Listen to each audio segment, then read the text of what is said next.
Hey everyone, ready for something different? Yeah, let's get out of the city for a bit. This deep dive, well, we're heading high up to the Himalayas. Till Lahaul-Spiti, Lahaul-Spiti, right? A cold desert in India. a cold desert. Not your typical farmland, huh? It's absolutely fascinating. Short growing seasons, surprise snowfalls. Glaciers that are disappearing faster than you can say climate change. And these farmers are not just surviving, they're thriving. It's remarkable how they've adapted over centuries, blending their ancestral knowledge with modern techniques. So how do they pull it off? I mean, what are they growing up there? Well, they've been making some changes. Okay, what kind of changes? So, they used to rely heavily on barley. Barley, yeah, classic Himalayan crop, right? Exactly. But lately they've been shifting towards things like peas and potatoes. Really? Why the swap? Well, think of it this way. Barley, it was reliable, but not that profitable. Not a lot of demand beyond the local markets. Precisely. Peas and potatoes, on the other hand, they're in high demand, particularly in urban areas. Especially when they're grown without all the chemicals. Exactly. Chemical-free produce is fetching top dollar these days. So these farmers are cashing in on that trend. Absolutely. We're talking 70, 90 per kilogram for peas. Whoa. Some farmers are earning 4 to 5 lakh annually just from those peas. That's a game changer. But doesn't growing potatoes require a ton of water? You're hitting on a crucial point. Water is precious in Lahaul-Spiti. Especially with the glaciers shrinking. Precisely. Yeah. Traditionally, they've relied on the Bari system. The what system? Bari system. It's this amazing example of community cooperation. Families take turns using the available water. So everyone gets a fair share, even when water is scarce. Exactly. But with those glaciers receding, things are getting a bit more complicated. So what are they doing to adapt? Are they finding new water sources? Well, some farmers are starting to supplement the Bari system with more efficient irrigation methods. Like drip irrigation. Yeah, like drip irrigation or sprinkler systems that minimize water loss. Smart move. Makes every drop count. Right? It's all about adapting. Speaking of adapting, I'm curious about those medicinal plants mentioned in our research. Oh yeah. Couth, sea buckthorn, rottennut. They sound like ingredients for a magic potion. They practically are.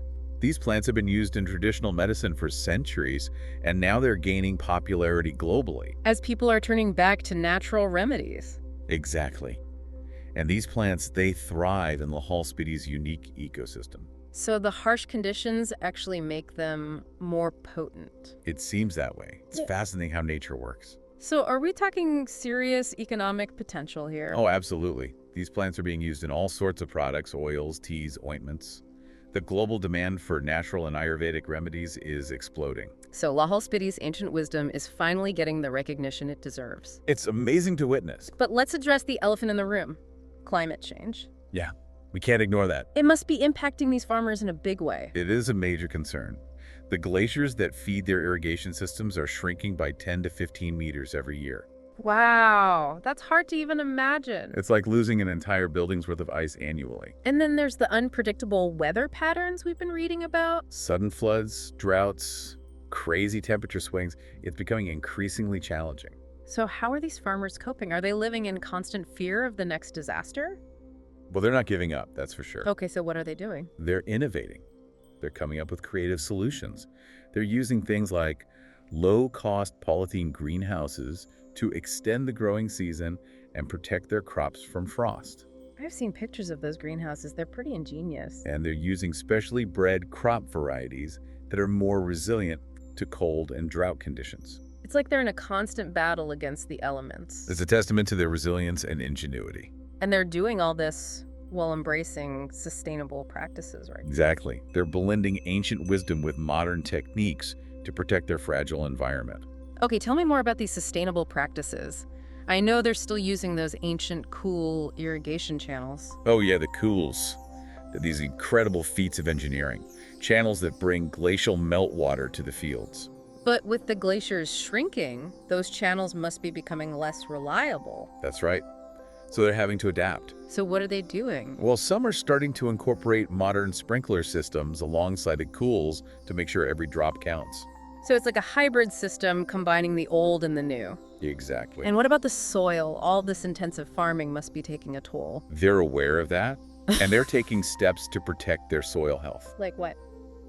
They're using techniques like vermicomposting, using worms to create nutrient-rich fertilizer. I've heard about that. And they're also using a traditional organic fertilizer called Jeevamrit.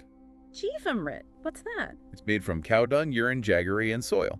It's perfectly suited to their local climate and soil conditions. Sounds like they've found a way to work with nature, not against it. That's the essence of sustainable farming. So they're not just growing crops, they're nurturing an entire ecosystem. Exactly. It's a holistic approach. Well, we've covered a lot of ground here, from disappearing glaciers to magic fertilizers. It's clear these farmers are incredibly adaptable. It's inspiring to see. But I'm also curious about the human side of this story. What do you mean? How is all this impacting their lives, their culture, their economy? I see. That's a great question, and one we should definitely delve into. So let's talk about the people behind all this innovation. The heart and soul of Lahaul-Spiti. Exactly.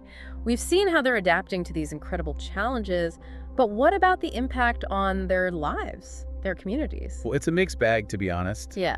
There are definitely economic benefits. Okay, so let's start there.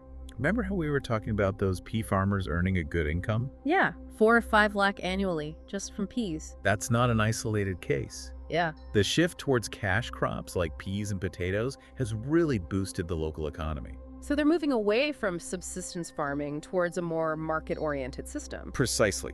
They're not just growing food for themselves anymore. They're producing for a much wider market. And selling to those big city centers. Exactly. Bulk sales to urban areas have become a major source of income for the region. So it's a win-win situation. The farmers earn more, and city folks get access to fresh, high-quality produce. In theory, yes.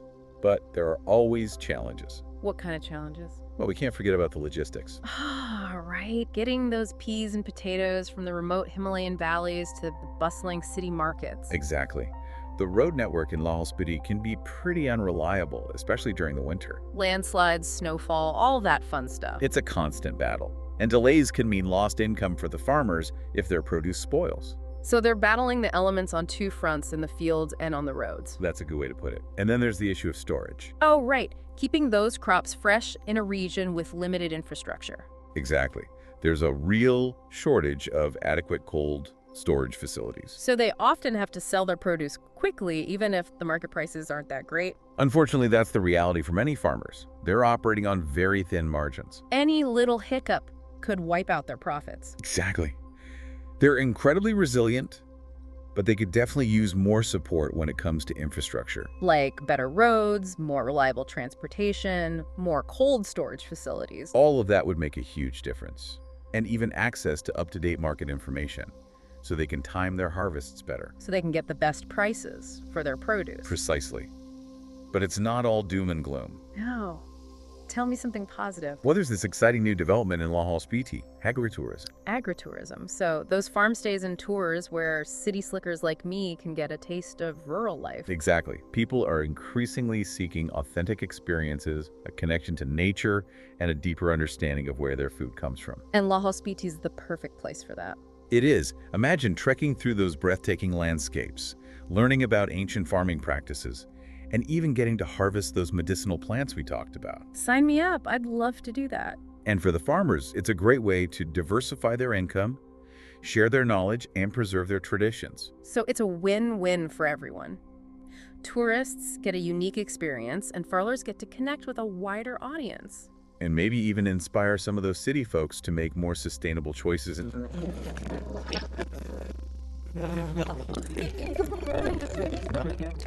Absolutely. It's deeply intertwined with their culture and their spiritual beliefs. It's their way of life. Exactly. Remember those festivals we mentioned, like the Feigli Festival? Yeah, the one that marks the end of winter and the start of the new growing season. It's a celebration of life renewal and that deep connection between the people and the land. And a chance to honor their agricultural heritage. Exactly. And let's not forget about those medicinal plants. Right. They're not just medicine, they're almost sacred. They hold a special significance that goes beyond their practical uses. Oh. Take ratanjot, for example, with its vibrant red color. It's used for its healing properties, but also plays a role in local rituals and ceremonies. So it's like their pharmacy and their spiritual sanctuary all rolled into one. It's a beautiful thing to witness. They have such a deep respect for the natural world and recognize the interconnectedness of all things. Their farming practices, their cultural traditions, their spiritual beliefs, it's all connected. It's a way of life that has sustained them for generations. It's inspiring to see how they've managed to preserve their heritage while adapting to the challenges of a changing world.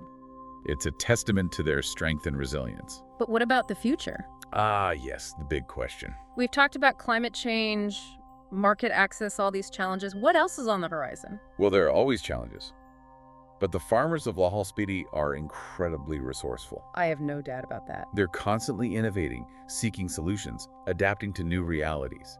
All right, so we're back for our final look at farming in Lahaul-Spiti, Where the mountains meet the sky. and where tradition meets innovation. It's a pretty amazing place. We've talked about their sustainable practices, the economic realities, the cultural significance. The resilience of these farmers is incredible. But what about the future? What lies ahead for this unique agricultural haven?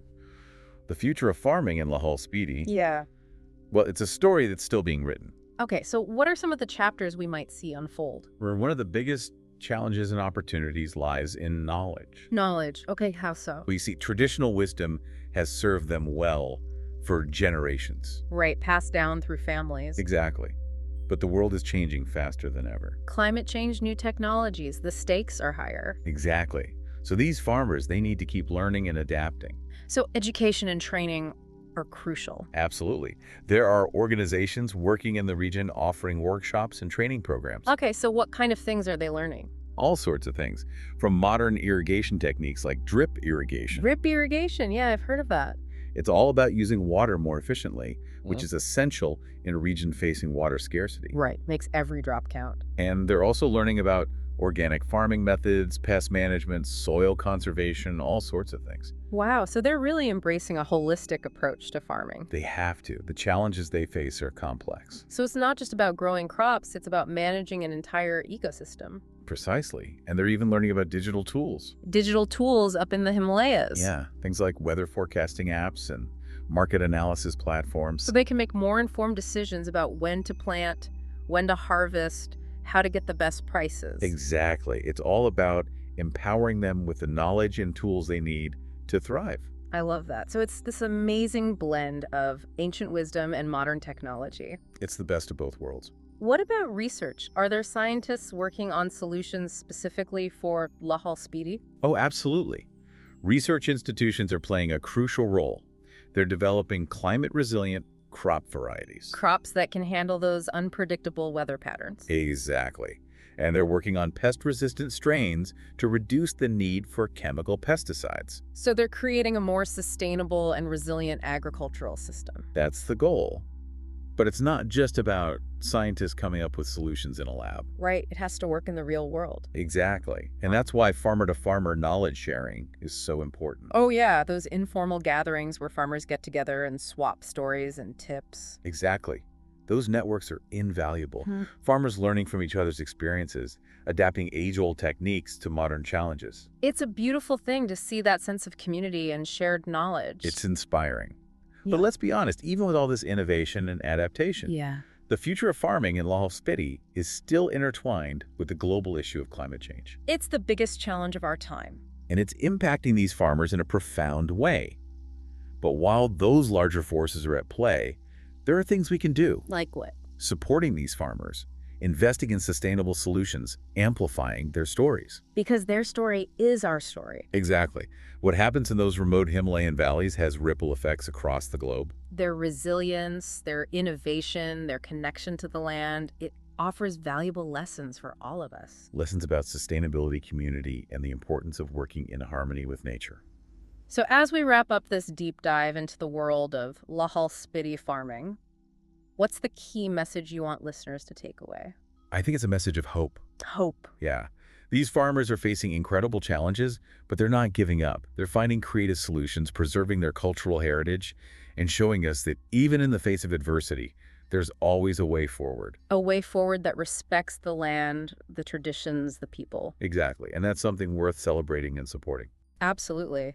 So to our listeners out there, next time you're enjoying a meal, take a moment to appreciate the journey that food has taken. From the farm to your table. And maybe even consider supporting farmers like those in Lahaul-Spiti who are working so hard to grow food sustainably and responsibly. It's a choice we can all make. And that's a wrap on our Lahaul-Spiti deep dive. Thanks for joining us. It's been a pleasure exploring this incredible region with you.